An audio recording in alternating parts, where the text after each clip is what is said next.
We have the Rashee Rice story, the Quinshon Judkins story, and the Isaiah Bond story. This is going to get a little bit in the weeds here, but this is important, and let me explain to the average NFL fan why it is important. It has to do, guys, with arbitration. And the league basically has a system that if you are disciplined and you appeal, the appeal very often goes to the commissioner. Now, there are also appeals officers, right, that the league has as well, usually former players, but very often the fun can go all the way up to Roger Goodell. Jon Gruden and Brian Flores both have pending cases. When it comes to Gruden, he claims that the league released or leaked emails, and that led to his firing with the Raiders. He has a suit in Nevada. Brian Flores has a suit as well. He couldn't get a head coaching job after the Dolphins fired him. In both cases, Charles, there are now rulings pushing back against the concept that Roger Goodell, or the head of any corporation, as the final arbiter of discipline within that structure, doesn't work. Take it from. Yeah. So you have, I mean, what people need to understand is when both Gruden and Flores brought these lawsuits, the way the NFL responded was, okay, sure, you want to bring those lawsuits? No problem. Run them through our arbitration systems. You know, you're part of the NFL. The arbitration system exists, and it covers everyone in the league, including coaches. And both Gruden and Flores said that's improper. We are not covered by this collectively bargained process that really you use with players. When players are trying to appeal things, we should not be subject to that. And if we feel like our rights are being violated, we should be able to go through the normal court system for some type of restitution. The NFL has argued against that. You've had both cases have run their course through different court systems, appeals courts. They've kicked up at various levels of legal systems. And what you got was the Nevada Supreme Court stepped in and said, no, we are ruling in favor of Gruden in that, as what Andrew said, you cannot have an arbitration system in which you're going to force Jon Gruden to go through it, and the ultimate arbiter is one of the individuals he is effectively accusing of wrongdoing, and thus Jon Gruden should be allowed to move forward in normal fashion with his lawsuit, which would just, if it moves forward in that realm through the federal court system, you're going to look at it as the process of discovery, the process of actually having a jury trial where people, if it convenes, will have to sit and testify. Basically, it's open kimono for the NFL when it comes to the Jon Gruden case in the fashion which the Nevada Supreme Court has now pushed it. It's the same. There was an appellate court that effectively handed down a very similar ruling for Brian Flores, coming to the same conclusion. You cannot force this individual into an appeals system, an arbitration system in which the ultimate arbiter is someone that he's pointing a finger at when it comes to the hiring practices. So your case can also move forward in a normal legal fashion. Now, the NFL is going to appeal both.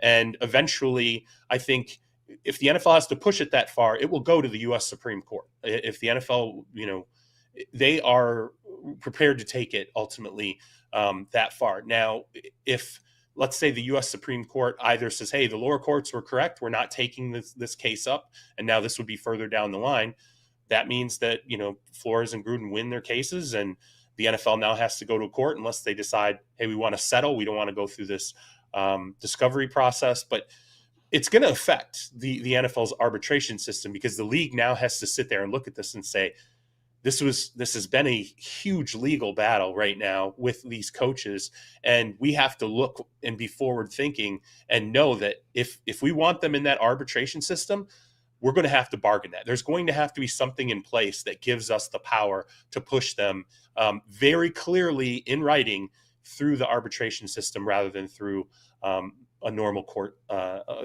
system. So it's the NFL as a league not wanting to air its dirty laundry is on the verge with these two lawsuits of being put in a situation where a lot of dirty laundry could ultimately get aired, or at the very least, people are going to be poking around in emails and other documents and talking to people under oath in ways that I think would make the league uncomfortable.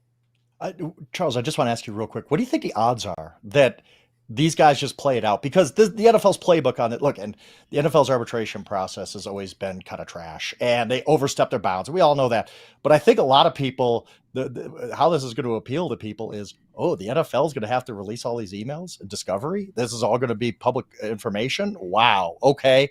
How likely do you think it is Gruden and or Flores say, I don't want your settlement check. I want you to get aired out in court. That's what I want. Because Gruden, I think, has said that. This case has gone on so long that I can't remember it. But I do remember a quote at the beginning of basically Gruden saying, and I'm paraphrasing in a very general way, hey, my coaching career in the NFL is probably over anyway. I just want to get the NFL in court and embarrass them. So how likely do you think it is that it goes to that? Because everybody settles. Hey, Kaepernick, that was the one. I was like, oh, they're going to go to court. And then Kaepernick settled. I was like, oh, that's disappointing. Right. How likely do you think it is?